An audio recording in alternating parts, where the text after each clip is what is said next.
Bwana Yesu, Say, Lord Jesus, asante thank you kwa ajili ya neema for this grace na rehema and your na mercy. fadhili zako.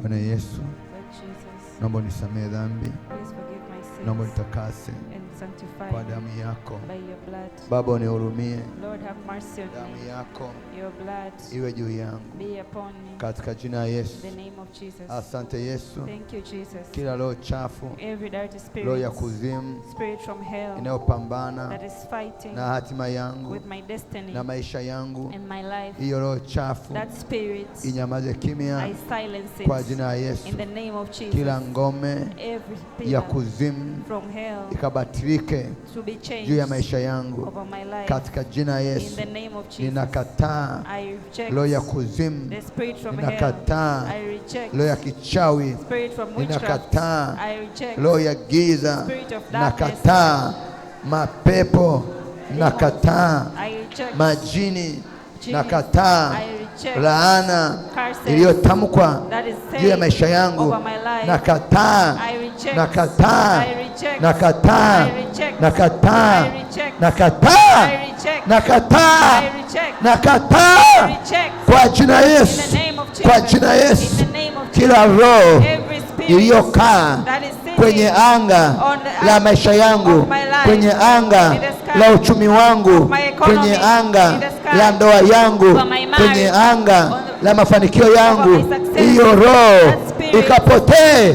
Pray, pray, pray, pray, In the name pray. of Jesus. Hallelujah. Amen. Mungu awabariki sana. May the Lord bless you. Sema jirani yako, mwambie Mungu anakupenda. Tell your neighbor God loves you.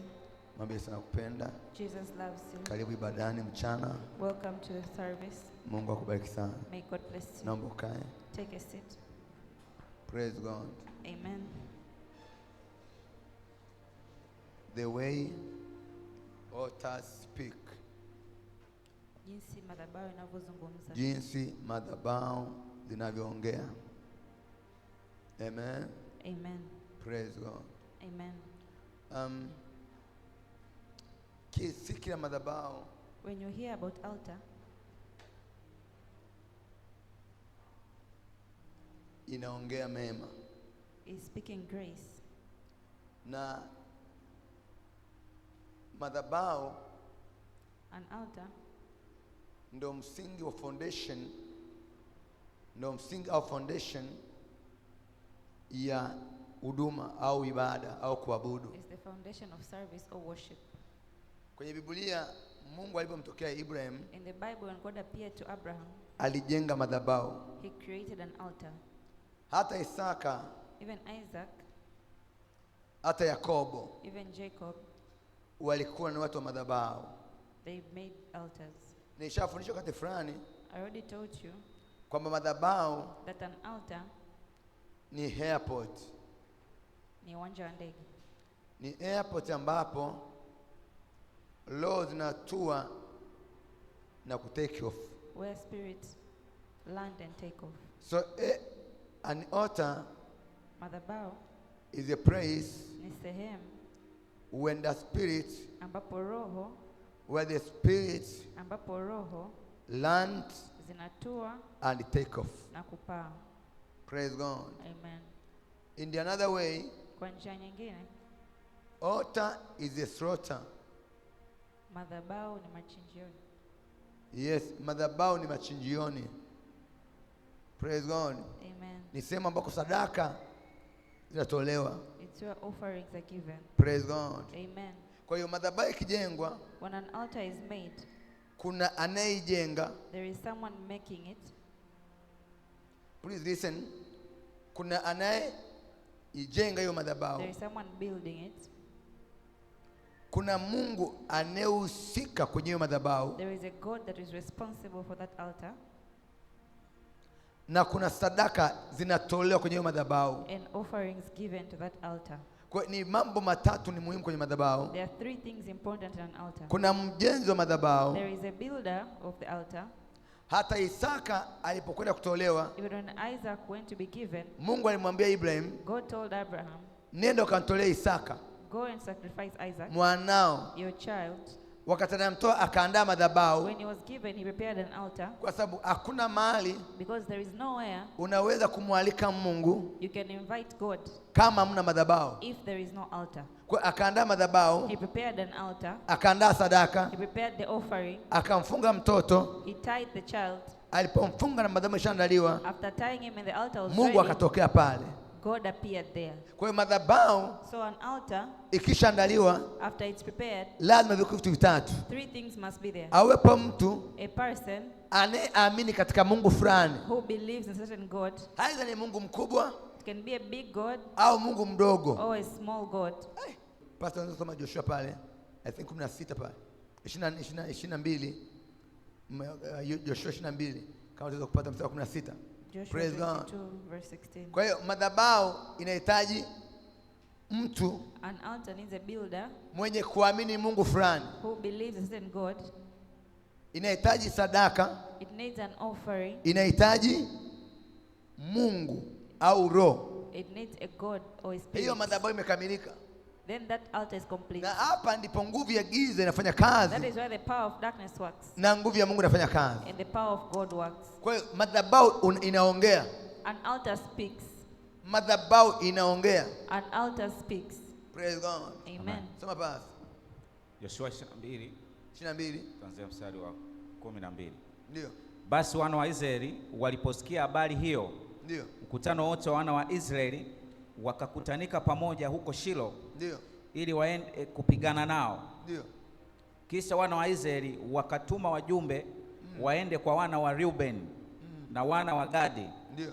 na hiyo nusu ya kabila ya Manase hata nchi ya Gileadi, nao ni hawa Fineasi mwana wa Eleazari Ndio. kuhani, na pamoja na wale makuhani 10, mkuu mmoja wa nyumba ya mababa kwa ajili ya kila kabila ya Israeli. Ndio. Nao kila mmoja alikuwa ni kichwa cha nyumba ya mababa katika maelfu ya Israeli. Ndio. Nao wakawafikiria hao wana wa Reuben na wana wa Gadi na hiyo nusu ya kabila ya Manase katika nchi ya Gileadi, na wakasema nao wakinena, Ndio. mkutano wote wa Bwana wanena, ni kosa gani hili mlilolikosa juu ya Mungu wa Israeli, Ndio.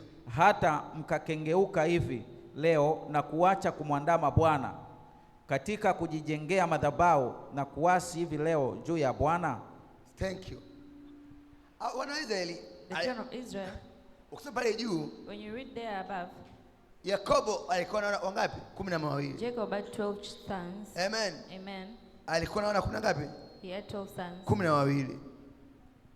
Wakati wanakaribia kuingia Kanaani, When they were nearing Canaan, kuwapiga wa Kanaani to beat the Canaanites, ili waiteke nchi, hao wana wa kina Gadi, Rubeni the Gad and Reuben, wakajitenga, they separated wakaona themselves. nchi njema upande wa magharibi, They saw the wakasema good place. sisi They said, we hatutakwenda kule, won't go there. tumeshaona hii nchi iko panzuri, We have already seen hatuhitaji that Canaan is kwenda good. Kanaani ile nchi. We don't need to go to Canaan. Amen. Amen. Tumeona hapa Musa, tupe mahali hapa tusivuke ngambo ya pili ya Jordani, We don't want to go there ambao outside of ngambo ya pili ya Jordan, Jordani ndio ilikuwa nchi ya Kanaani. which was Canaan. Wakawaambia watoto watatu, They said, these 3 tukae people, hapa sisi, let's stay here. tupe hapa, Give us here. nyinyi nenda mkaingie, lakini tutakaa hapa. For us, we won't go to Canaan. Wale waliobaki wakawarudia, Those people came. wakasema inawezekanaje hapa They said, how is it mnaasi amri ya Mungu aliyesema sisi You're going against wote God. twende Kanaani? who said we should all go to Canaan? Inakuwaje nyinyi mkae hapa? How come you want to stay here? Praise God. Amen. Ndio ilikuwa swala la msingi. Rudia mstari wa 16 pale. Mkutano wote wa Bwana wanena, Ndio. ni kosa gani hili mlilolikosa juu ya Mungu wa Israeli, hata mkakengeuka hivi leo na kuacha kumwandama Bwana katika kujijengea madhabahu na kuasi hivi leo juu ya Bwana? Je, ule uovu wa Peori haututoshi, ambao hamjajitakasa nafsi zenu katika huo hata hivi leo? Ndio. Ijapokuwa ilikuwa tauni juu ya mkutano wa Bwana, hata ikawa hamna budi hivi leo kugeuka na kuacha kumwandama Bwana. Kisha itakuwa, kwa kuwa ninyi mwamuasi Bwana hivi leo, kwamba kesho yeye atakasirika na mkutano wote wa Israeli, basi kwamba hiyo nchi ya milki yenu sitowala, ndipo ninyi vukeni na kuingia nchi ya milki yake Bwana, ambayo maskani ya Bwana inakaa ndani yake, nanyi twaeni milki kati yetu, lakini msimwasi Bwana wala msituasi sisi kwa kujijengea madhabahu zaidi ya hiyo madhabahu ya Bwana Mungu wetu. Hao jamaa wakajenga madhabahu. These people created an Akasema altar. nyinyi mna madhabahu yenu. He said, you have your altar. Na sisi tuna madhabahu ambayo Mungu ametuahidi. And we have our own altar. Msimwasi Bwana kwa kujenga madhabahu yenu. Not rebel against God. Wakati sisi tuna madhabahu tunahitaji kuijenga ya But we Bwana. need to build the altar of God. Je, huyo Akani mwana wa Zera hakukosa katika vile vitu vilivyowekwa wakfu, na hasira ikauangukia mkutano wote wa Israeli? Ndio. Kisha mtu huyo akuangamia peke yake katika uovu wake. Ndipo hapo wana wa Ruben na wana wa Gadi na hiyo nusu ya kabila ya Manase wakajibu na kuambia hao waliokuwa na vichwa vya maelfu ya Israeli, wakasema. Wakasemaje? Sikia. Mungu Bwana. Mungu Bwana. Naam, Mungu Bwana. Naam, Mungu Bwana. Yeye yu ajua. Yeye yu ajua. Na Israeli naye atujua. Na these people they are so aggressive. Wanasema hivi. They're saying, sisi tumejitenga. we have separated ourselves. Tumejenga madhabahu. We have made our altar. Tumeona hii nchi nzuri. We have seen this is a good Tumejenga country. madhabahu. We have created an altar. Mungu Bwana. The Lord God of God. Mungu Bwana. The Lord God of God atujua. knows us. Na Israeli and atujua. Israel knows us. Na Israeli naye atujua, kama ni katika uasi au kama ni katika kosa juu ya Bwana, usituokoe hivi leo. Kama tumejenga hii madhabahu katika kosa If you have created this altar au by katika mistake, uasi, or in Bwana rebellion, asituokoe hivi leo. may God not save us. Sisi kujijengea madhabahu ili kukengeuka na kuacha kumwandama Bwana, au kama ni kusogeza juu yake sadaka ya kuteketezwa na sadaka ya unga, au kama ni kusogeza sadaka za amani juu yake, yeye Bwana mwenyewe na alitaje jambo hili. Au kama sisi tumefanya jambo hili kwa hadhari yetu, tena makusudi, huku tukisema katika siku zijazo wana wenu yamkini wakanena na wana wetu. Sikia sasa. Na kusema. Ngoja. Rudia tena juu yake. Sisi kujijengea madhabahu ili juu pale. Mungu wa Bwana. Ndio. Mungu Bwana. Ndio. Naam, Mungu Bwana. Ndio. Yeye yuaja na Israeli naye yeye yuajua na Israeli naye atujua. Mungu anajua na Israeli anajua. Kama ni katika uasi, kama tumejenga madhabahu katika uasi, au kama ni katika kosa juu ya Bwana, au kama ni katika kosa juu ya Bwana, usituokoe. Kila madhabahu inajengwa kwa dhamira. Is made by purpose. Praise God. Amen. Anayejenga madhabahu anaijenga akiwa na dhamira. They have a purpose. Praise God. Amen. Nimekwambia walitengana, hawa wawili wakavuka ng'ambo ya pili. They went to the other side of Jordan. Wakasema hii nzuri tukae upande huu, wale watatu. Amen. Amen. Asa wale 9 wamesema hapana. They say no. Wote twende ng'ambo ya pili. All of us should go to Canaan. Sasa wakasema mmemwasi Bwana. They say you have rebelled. Wakasema kama tumejenga madhabahu hii if you have made this kwa ajili ya uasi, for rebellion, Bwana asituokoe. Then God not save us today. Asa tuangalie issue concern yao kujenga madhabahu. Wanasemaje? Sisi kujijengea madhabahu. Sisi kujijengea madhabahu ni ili kukengeuka. Ndio. Na kuacha kumwandama Bwana.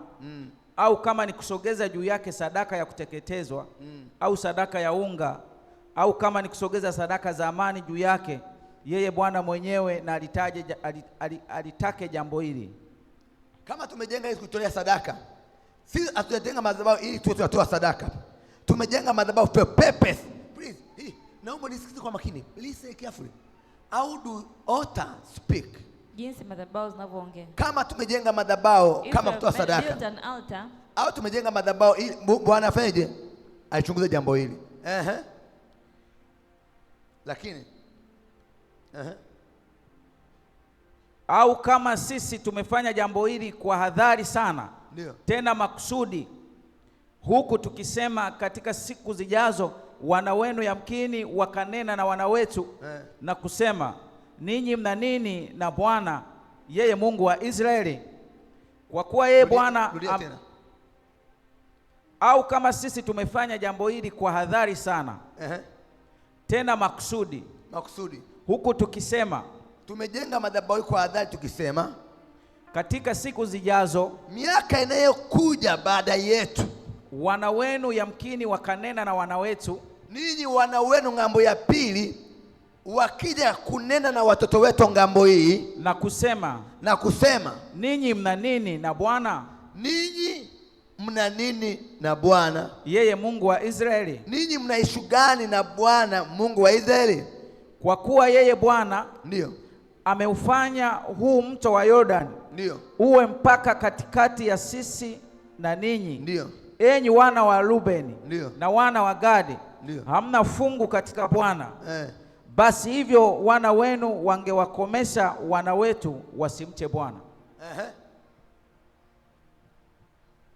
Kwa ajili ya hayo tulisema, na tufanye tayari ili kujijengea madhabahu, si kwa ajili ya sadaka ya kuteketezwa wala kwa sadaka yoyote, bali itakuwa ni ushahidi kati ya sisi na ninyi, tena kati ya vizazi vyetu baada yetu, ili kwamba tufanye huo utumishi wa Bwana mbele yake kwa njia ya sadaka zetu za kuteketezwa na kwa dhabihu zetu na kwa sadaka zetu za amani, ili kwamba wana wenu wasiwaambie wana wetu katika zama zijazo, ninyi hamna fungu katika Bwana. Thank you.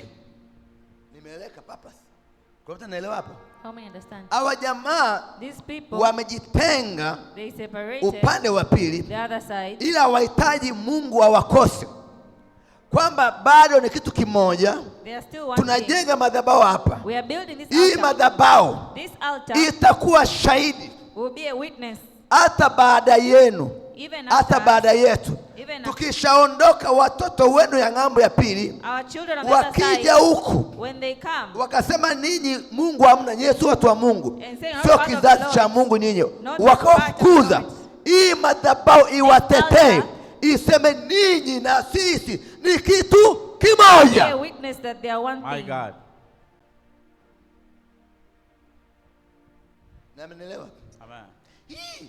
Praise God. Amen.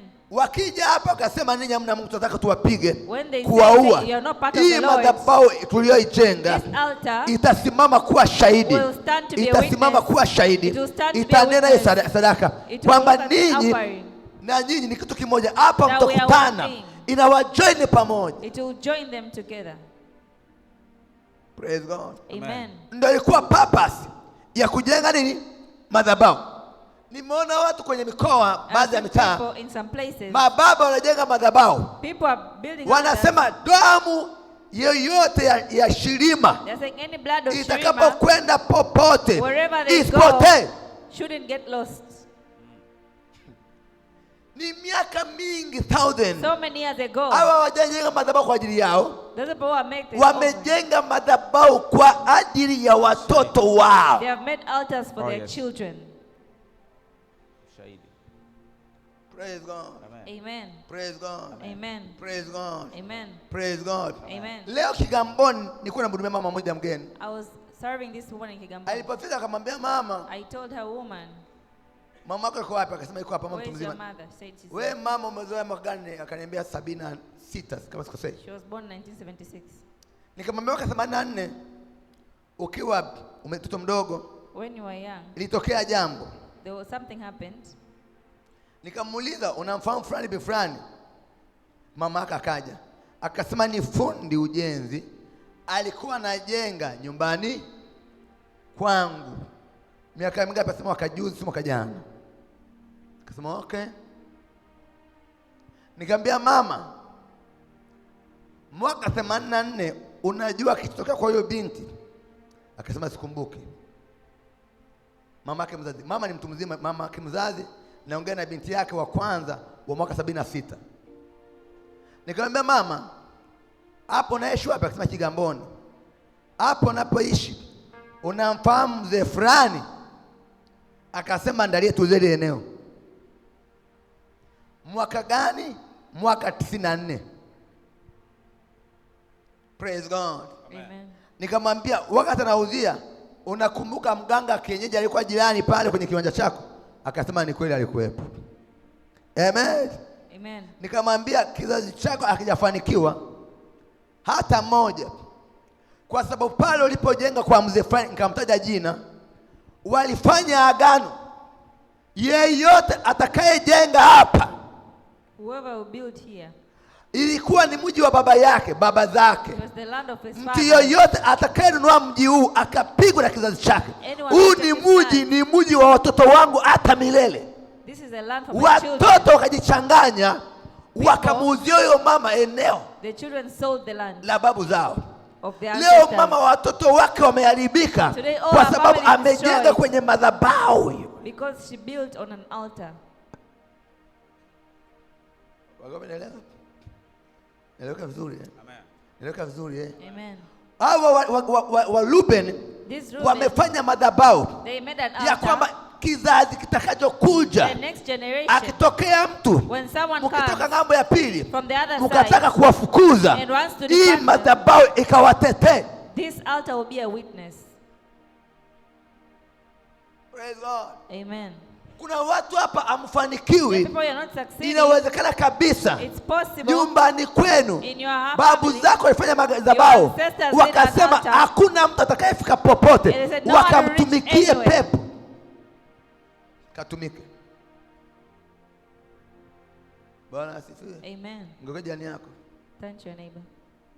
Kwa kuna madhabahu inanena nyuma yako, There are altars that speaks of your house. unapambana, unashangaa, You fight. haujui babu zako You don't know what your walifanya madhabahu grandfathers, hipi, what kind of altars they made, walifanya madhabahu gani. what kind of altars they built. Unapitia vita You are passing through pasipo kujua without knowing ni madhabahu gani, what altar, ni madhabahu hipi what altar inakupiga. is fighting you. Na sometimes Muda mwingine, ukisoma pale chini when you read there, kuna madhabahu nimeiona, there's an altar. nimeishuhudia kwa macho, I have seen it by eyes. nimekuja kudeliver watu. I came to deliver people. Wadada mama mzao watoto 6, A woman has 6 kids, wa kike 3 3 girls na wa kiume 3. and 3 boys. Wa kiume 2 2 of the boys, wamefiwa wake zao, their wives are dead. wa kiume 3, wa kike 3 The 3 girls, wamefiwa wake zao. they are widowers. Binti mmoja One of the girls, nda ajafiwa, kijana mmoja nda ajafiwa na mke wake. one boy has a wife still alive. Kwa ukawa nalia hapa kuja kuniona.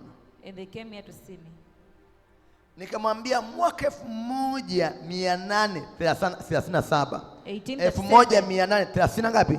Na 7, 1837, babu yao their ancestors, alisema he said, mtu yeyote ambaye hatakayeoa mtu ambaye sio kabila letu, anyone who marry outside na our huyo tribe, mtu afe. the wife or husband will die. Kwa hawa wajukuu baba zao wameoana kabila kwa kabila. They have all married each other, the same tribe. Hawa watoto wameenda shule, These children have gone to wakulia school. mjini, in the mmoja city, kaoa Mnyamwezi, another mwingine kaolewa sio kabila gani. married different Wanaume wote waliooa wale wanawake ambao sio kabila lake all those who married different wamekufa kwa tribes, ajali. they died. Wale mabinti walioona na wanaume ambao sio kabila lao, wanaume wamekufa. A covenant. Agano. Madhabahu inanena. Altars speak. Kuna watu wengine mnapitia magonjwa The people you have na dhiki na diseases shida and kwa sababu kuna madhabahu iliongea nyumbani Because kwenu. an altar that spoke over your house. Praise God. Amen. Ananielewa?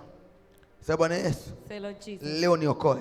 today Uniokoe save me today na madhabahu with altars iliyo katikati, that is the middle, iliyo katikati, that is in the middle, iliyo katikati, that is in the middle, iliyo katikati, that is in the middle, iliyo katikati, that is in the iliyo middle, katikati. that is in the middle. Kuna wengine mko kwenye mitaa, There are people in ule streets, mtaa ulipoingia that street you ukafilisika. are, you're all broke. Praise God. Amen. Kuna watu wengine mmepigwa The people kwa sababu ya kuwasaidia watu. You are fought because you're helping people. Mtu anajenga madhabahu anasema Someone must atakayemsaidia Steve, Whoever will help John or John akalaanike. should be cast. Wakasema, They wakajenga said. madhabahu, wakasema tumesema watoto wetu. Punga mkono wako juu. Wave your hand. Kuna watu hapa mna maisha magumu People ya have a hard kusaidia. life Madhabahu. because of altars. Madhabahu. Altar. Nitakupa siri inaongeaje madhabahu, madhabahu. I will give you a secret. Punga of mkono wako altar. juu, Bwana Yesu. Say, Lord Jesus. Madhabahu yoyote Any altar inaongea that is speaking mabaya juu yangu, over me, hiyo madhabahu that altar, leo nitaibatilisha, today I will change leo it. nitaiharibu. I will destroy Hiyo it. madhabahu, That altar, hiyo madhabahu, that altar, hiyo madhabahu, that altar, hiyo madhabahu, that altar, hiyo madhabahu, that altar, hiyo madhabahu, that altar, hiyo madhabahu, that altar, hiyo madhabahu, that altar, hiyo madhabahu, that altar, hiyo madhabahu, that altar, hiyo madhabahu. that altar. Kuna wengine hapa mmekuwa The people who have bado grown unamwota up, bibi yako, unamwota babu yako, you dream of your grandmother, unashangaa babu grandfather. alishafariki, You wonder why. bado unamuota. You are still dreaming them when they are dead. Unaota ndoto ya bibi yako. You dream of your grandmother. Ukiona hiyo kitu, When you see that, kuna madhabahu utaelewa, there's an utaelewa. altar that is speaking. Praise God. Amen. Punga mkono wako juu. Punga mkono wako juu. Punga mkono wako juu. Hallelujah. Amen. Sema madhabahu. Say altar. Madhabahu. Altar. Madhabahu. Altar. Madhabahu. Altar. Madhabahu. Altar. Madhabahu. Altar. Madhabahu. Altar. Madhabahu. Altar. Punga mkono wako juu. Sema Bwana Yesu. Say, Lord Jesus. Kama kuna madhabahu If there's any kwenye altar kizazi chetu, in our kwenye generation, ukoo wetu, in our clan, kuna madhabahu yoyote if there is any altar inasema chochote, that is speaking bad over me, I destroy it. Wangapi kwao wamezaliwa wake wawili? Nyosha mkono. Mmezaliwa baba na wake wawili, baba na wake wawili, watatu. Nyosha mkono. Nyosha tu mkono. Pole sana. Leo ndio siri. Pagumu kweli kweli hapa. Pagumu. Pagumu. Wanangu, pagumu. Pagumu sana. Baba alikuwa na wake wawili, watatu. Pagumu sana. Pagumu. Pagumu. Praise God. Amen. Yaani inawezekana mmoja akafanikiwa, mmoja asifanikiwe. Na mkijiangalia nyinyi mlio baba zenu walikuwa na wake wawili. Those who, the Na wakishia, na fathers wakishia. have two wives. Yaani kuna pande azifanikiwagi. There is a side that doesn't succeed. Anakuambia kweli. Wewe angalia kwenu kama baba yenu alikuwa na wake wawili, watatu, wanne. If your father Kuna had mke mmoja 2 or 3 wives, there is au one wawili. wife or 2. Kuna pande hauko sawa. There is a side that doesn't Kama succeed. unabisha mkono, utuambie yule ambao baba yako au babu yako alikuwa na wake wawili. Nyosha mkono. Nyosha mkono ambao babu yako. Babu alikuwa na wake wawili, watatu. Katika wake wale kuna upande uko vibaya. Ndio. Kuna upande uko vibaya. Mwingine Upande wa bibi mwingine, wajukuu zake wote wakifika chuo mwaka wa pili, kama wakike wanapata mimba, wa kiume wanavuta bangi. Yaani kuna upande uko sawa. Ili kuna tofauti. Hamjaona? Wapo. Piga picha. Take a picture. Kuna uzao, kuna baba, kuna upande, kuna upande. There is a Na side. huyo wapo? Babu yangu alikuwa na wake wawili. Kuna upande uko sawa. Wa kwetu. Nikwambia hivi, wote hamko sawa. Si ndio? Upande wa bibi yenu. Bibi yetu. Au uko sawa? Amwendelea mfanikiwe, mnahangaika. Uko ovyo. Unashangaa upande wa pili, ule. Yaani kwa hivi. Ni kitu kingine hiyo. Ni kitu kingine. Sasa jiulize wewe umetoka upande upi? Ask where you come Ndio side. mchungaji. Mimi mume wangu kwao wazazi, babake alikuwa na wake wawili. Upande wa mke mkubwa walikuwa wamezaliwa 8 na upande wa mke mdogo ambao ni kwa mume wangu walizaliwa 8. Lakini upande wa mke mdogo kwa mume wangu wamekufa wote, wamebaki wawili, upande ule wapo wote. Nimekwambia hivi, kuna shida. Wewe fikiri upande ule wamekufa nini? Wote wamebaki wawili. Only 2 have remained. Upande mmoja wote wako hai. All of them are alive. Don't Don't play a game with this. Usicheze mchezo. Don't play a game with this. Then umeokoka, unasali, unaomba.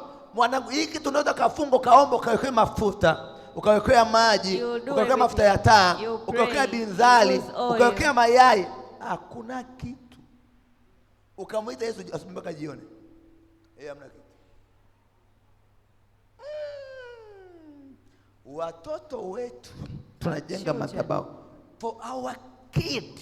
We are building an altar kwa ajili ya watoto Hawa wetu. jamaa miaka mingi wanaweza kasumbua kizazi chetu hiki. If men of I know wanaweza kasumbua kizazi chetu they can hiki. disturb our Let generation. us now build altar. Tutengeneze madhabahu Hacha tujenge madhabahu kwa ajili ya kizazi chetu. for our next Kila generation. mtoto hapa, kila mtu hapa, kila Everyone here. kila mtu hapa. Everyone here. Kuna madhabahu must be. You must have an altar that is over you. Must be. Mambo hayatokei just like that. Things don't just happen. Au pigwi, au logwi, au chezewi just like that. Kuna madhabahu inaruhusu upigwe. There's an altar that is Inaruhusu fighting logwe. you. That is this. Kuna madhabahu There's an altar over you. inakuwini. Punga mkono wako juu. Mimi nimemaliza. Now, how do altar speak? Madhabahu na jinsi madhabahu zinavyozungumza. Madhabahu inaongeaje? Nimekwambia madhabahu, sitawaambia swala la wake wengi. Nitawaambia wakati mwingine, ni somo jingine. Bwana pesa sifa. I'll tell you some other time. Kitabu cha Mwanzo sura ya 4. The book of Genesis chapter 4. Mstari wa kwanza. Soma haraka tumalize. Mwanzo 4 kuanzia mstari wa kwanza. Ndio.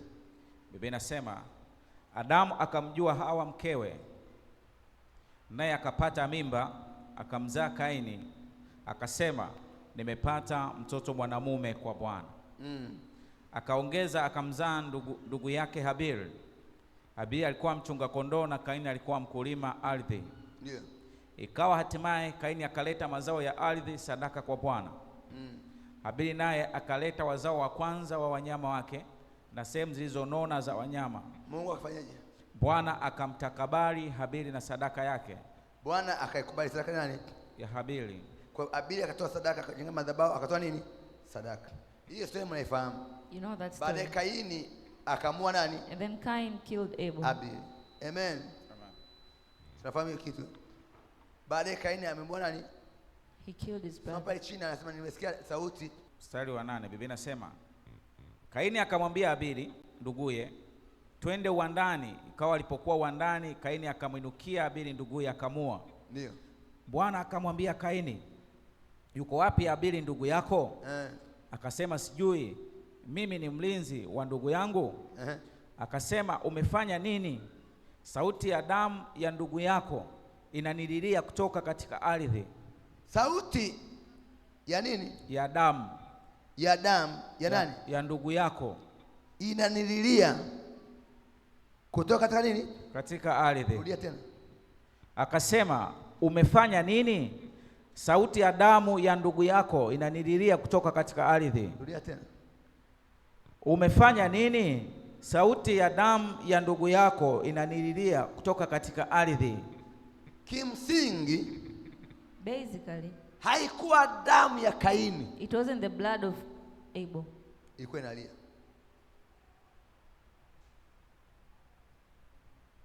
Haikuwa damu ya Kaini iliyokuwa ikilia. Wanasema damu ya Yesu inanena mema kuliko damu ya nini? Ya Habili. Ya Habili. Hamja kusikia hiyo? Damu ya Yesu inanena mema kuliko damu ya nini? Speaks right to you. Ya Habili. Damu ya Yesu inanena mema kuliko damu ya nini? Ya Habili. It means damu ya Habili ilikuwa inanena yenyewe mema, si ndio? Lakini Yesu ikazidi. Soma nake. Imeandikwa damu ya Yesu inanena mema kuliko damu ya nini? Ya Habili. Twende kitabu cha Waebrania 11 mstari wa 4. Hebrews 11 verse 4. Ndio.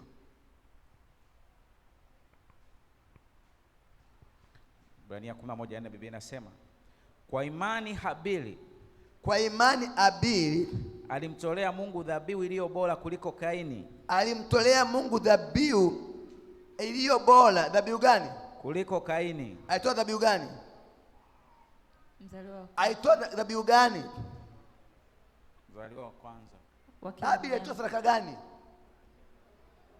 Uzao wa Kaini akawa mkulima, Habili akawa mfugaji wa wanyama. Yes. Sasa Habili alitoa sadaka ya namna gani? Kondoo. Alitoa sadaka ya wanyama. Yes. Si ndio? Amen. It means alichinja wanyama. He slaughtered animals. Sawa Yes. Akatoa sadaka ya wanyama. And sacrificed animals. Mungu alikuwa ali nyama. Alikuwa anaishi ya damu. Na ndio maana hata kutoka pale anamwambia wana hizi mchinje mnyama, chinja mwana kondoo. Na damu muiweke pale ili iweze kuwaokoa kusema. Hata Yesu alipokuja alijitoa mwenyewe, anahitajika damu. Kwa Kaini alitoa damu iliyo bora ya wanyama. So Cain gave the right. Ila Yesu akatoa damu iliyo bora zaidi ya kwake. But Jesus gave the right more blood. Baada ya Kaini kutoa sadaka ya wanyama, ndio ilikuwa inanena kwa kizazi kingine. Yes. Ikaja ya Yesu ikanena zaidi ya nani? Ya Habili. Praise God. Amen. Kwa hiyo Habili alitoa sadaka iliyo bora nini? Zaidi. Sacrifice. Kwa imani Habili alimtolea Mungu dhabihu iliyo bora kuliko Kaini. Ndio. Kwa hiyo alishuhudiwa kuwa ana haki. Ndio. Mungu akazishuhudia sadaka zake. Ndio. Na kwa hiyo ijapokuwa amekufa angali akinena. Na kwa hiyo ijapokuwa amekufa angali akinena. Yani kwa tendo la kujenga madhabahu, by building an altar na kutoa sadaka, and sacrificing offering, ile madhabahu alikotoa sadaka, that altar that he sacrificed the offering, ile sadaka aliyoitoa, that offering he gave, ingawa amekufa, even though he's dead, bado angali akinena. Amen. Still it was speaking. Amen. Praise God. Amen. Naomba tusome wote kwa imani. Kwa imani Habili alimtolea Mungu dhabihu iliyo bora kuliko Kaini. Kwa hiyo alishuhudiwa kuwa ana haki. Mungu akazishuhudia sadaka zake. Na kwa hiyo kwa sadaka hizo angali akinena. Ijapokuwa amekufa angali akinena. Yaani iko hivi, Mungu akuona damu ya Kaini pale. Akuona damu ya Habili pale. Aliona sadaka ya Habili. Mpaka leo sadaka ya Habili, madhabahu ya Habili inanena. Until today the altar of Abel was speaking. Kwa hiyo kinachonena, what is speaking ni Habili.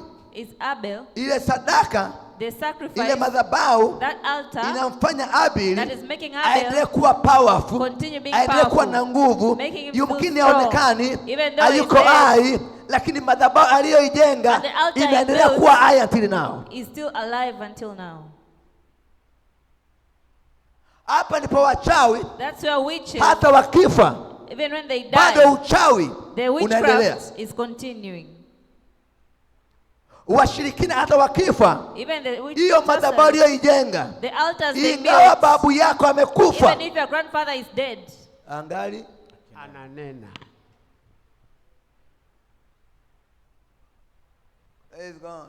Amen. Ingawa bibi yako amekufa, even if your grandfather is dead, he's still speaking. Praise God. Amen. Kwa kama alijenga madhabahu, if he built an altar, akatoa sadaka yeyote ya mnyama, a sacrifice of an animal, sadaka yeyote kwenye hiyo madhabahu, any sacrifice on the altar, angali amekufa, even though he's dead, bado ananena.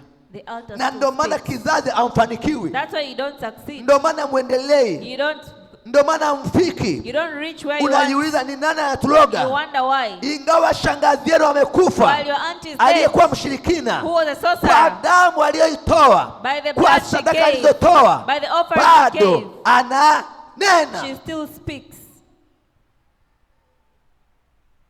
Kwa hiyo madhabahu, that altar, ina consider, inamwangalia yule Shabani, it considers yule babu Shaban, yako, your kwamba grandfather, huyu babu John that this John, hata kama amekufa, even if he's dead, madhabahu haijawa kufa. the altar is not dead. Praise God. Amen. Ila mkono wako jisema Yesu. Say, Lord Jesus, kuna madhabahu there is an altar kwenye ukoo wangu, in my clan, kwenye familia yangu, in my family. bado inanena. It still speaks. Ili ujue inanena, To know that it still speaks, angalia ndugu zako mnavyopambana, look at your relatives, how you bado struggle. mambo yabadiliki. Things are not changing. Angalia kaka zako mnavyopambana, Look at how your bado brothers mambo and sisters, yabadiliki. things are not changing. Angalia watoto mlivyozaliwa, Look at the wote children born. mtateseka. They are Kama all, huyu mama amesema like this one kwamba said, kwao in their upande family, wa pili in the other mpaka side, leo until today, wanateseka. they are still struggling. So kama hawajapambana, Not because they're not fought, wamepambana, they have fought, wameomba, they have prayed, hata kwa waganga pengine they wameenda, have gone even to wamefanya witch kila doctors, kitu, they have done lakini everything, bado but still, wanateseka. they are still Ingawa struggling. bibi yenu wa kamba amekufa, lakini angali akinena. Siku akiacha kunena mmeanza When you kufanikiwa. start speaking, Akiacha kunena mnaona matokeo. when you stop speaking, Siku akiacha you kunena succeed. mmefanikiwa. The day she stops speaking, Akiacha you kunena succeed. mmeshinda. Ila mko na wako jisema Bwana Yesu, Say, Lord Jesus, nimekuja kwako. I've come to you. Kuna madhabahu There's an altar inanena. that speaks. Kuna madhabahu There's an altar inanena that speaks juu ya kizazi, over my, juu ya kizazi chetu, over our juu generation, ya familia yetu. over our family. Ipo madhabahu. There's an altar. Anaweza kawa shangazi yako It can be your aunt akaijenga madhabahu, akatoa sadaka, to make an altar. akasema watoto wa Kristina and saying the children of Christina wasifike. will never succeed. You'll never succeed. Amfiki. You will never succeed. Macho yangu yameshuhudia I have seen mwanamke mmoja one woman amelea watoto, has raised children, amemlea wifi yake has raised na her ndugu zake wengine. sister-in-law and others. Yaani kama mchungaji Margaret anakaa na mume wake, Is with the husband. then anakuja ndugu yake mume wake, Comes ndugu zake, the sisters of the husband. anawalea na She anawapenda. raises them and loves Baadaye them. wanaanza kumchukia umama, Later they start hating her. wanamsigizia mambo mabaya kwa sababu ya kaka yao. They say bad things about her. Hawakutaka, wanafikiri mama anakula mali za kaka. They think she's Wakamchukia spending kaka her yao. brother's money. Sasa mmoja akafiwa na mtoto mmoja, One lost their akasingizia huyo child. mama amemuua mtoto He wake. said this woman killed the Huyo child. mama akaenda kaandaa madhabahu, That woman created an altar. akatoa sadaka. She gave an offering. Ai. Hey. Akasema huyo mama amezaa She watoto said- wanne. Akasema She said, huyu mama ameua watoto wangu kwa this uongo. woman has killed my child. Akajenga madhabahu, akatoa sadaka, She gave an offering to an akachinja altar. kondoo na mbuzi. She slaughtered Akasema animals. kizazi chake kiwe teja, wa kike wasifike popote That mpaka all pale. the children should not reach Akalia pale, anywhere. akatoa sadaka. Watoto wakiwa wadogo mwaka 10, 15, When they 8 are hapa 15, katikati, 16, watoto wamekuwa wa kwanza kawa teja. the first one is a weed addict. Wa kike ameolewa mwaka wa 10 hajazaa na ni mchungaji. And she's a pastor. Ainyu naifahamu hiyo kitu. Aliyebaki wa kike ndo kabisa kama ndondocha. Are you getting? Yani huyu sema alijenga madhabahu. She built an Hiyo altar. madhabahu bado inanena angali That amekufa. altar still speaks even if she's dead. Punga mkono wako jisema Bwana Yesu. Say, Lord Jesus. Kuna madhabahu There is inatupiga. an altar that is Bado fighting inanena us. mabaya. It's still speaking Kuna badly. madhabahu There's an inanena.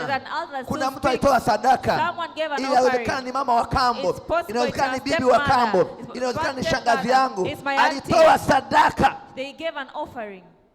Ingawa wamekufa, angalia kinena. Even if they are dead, they still speak. Wewe nafikiri tumemaliza? Tupiga wachawi, baba muue. Bora usimuue awe hai, uwa madhabahu yake. Nimesema nini?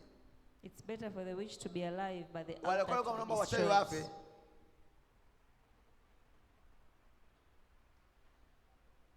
Unaomba wachawi wafe. Mchawi akifa madhabahu itaendelea kunena miaka nenda rudi. Praise God. Amen. Ndio. Ilitokea kijijini kwetu baba mkubwa kwa baba yangu, mke wake wa mwisho wakasingizia kwamba ni mchawi. Yeye wote wakamfukuza kwenye kijiji kile. Walipomfukuza yeye akarudi kwao akalalamika, lakini wale walioshughulika kumleta ule mtu alisema unaita maji marefu kumfukuza yule bibi akalalamika, mimi kama ni mchawi mtajua nitakachokifanya. Mwaka wa kwanza wa pili akafa mtu mmoja. Mwaka unaofuata akafa dada mmoja. Sasa wakati huo kuna mtu mmoja ambaye ni rafiki yangu akamwambia, unajua huyu bibi amelalamika sana, hii kitu muangalie kabla hajafa, akifa itakuwa ni laana ya kumaliza kwenu kote. Sasa mimi nikafanya akili moja, nikapiga simu kule, nikazungumza na yule bibi, kwa sababu ni bibi aliolewa na babangu mkubwa, baba yule sasa hivi ni marehemu. Nikazungumza na yule bibi, akasema ni kweli hiyo kitu mimi nimefanya kwa sababu wamenisingizia mchawi. Mimi sio mchawi, kwenye mji wenu nimekuja sijaloga mtu. Kwa hiyo kutokana na hiyo nimezungumza, nimefanya nilichofanya, lakini bila hivyo itakuwa ni balaa. Nikamwambia nataka useme tufanyeje ili kitu isiendelee. Akasema basi mnunue sukari na majani ya chai, watu waje pale kijijini wanywe hiyo chai, hiyo biashara ya hiyo laana niifute. Ikabidi nifanye hivyo, nikatuma hela wakanunua hivyo vitu wakamaliza. Ule bibi baada ya hapo amekaa kama miezi 6, ule bibi akafa, lakini wakati huo ile laana alikuwa keshaifuta. Not off tena. Umeona kitu? Amejenga madhabahu, angekufa. If she dies, mwanangu mngepata shida. Hiyo sukari sijui mngepeka wapi? Na majani.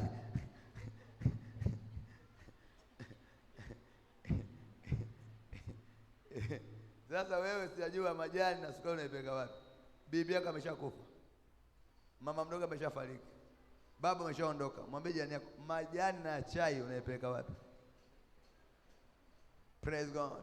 Amen. Unaelewa eh? Yes. Leo unateseka, unahangaika. Today is struggle. Kuna madhabahu inakupiga. There's an altar that is fighting. Ninaomba nako Yesu Bwana Yesu. Say Lord Jesus. Nimekuja leo. I come to you. Mbele zako Bwana. In front of you. Ni kweli. It's true. Kuna madhabahu. There is an altar. Inawezekana ni babu yangu. It's possible it's my grandfather. Amekufa. Who is dead? Bibi yangu amekufa. My grandmother. Mjomba, shangazi. My auntie or uncle. Ingawa amekufa. Even if they are dead. Kwa sadaka hiyo. By the offering. Kwa madhabahu hiyo. By that altar. Bado ananena. She still speaks. Wewe fikiri mtu amekufa miaka 50. Someone has died for 50 years. Kwa madhabahu na sadaka angali.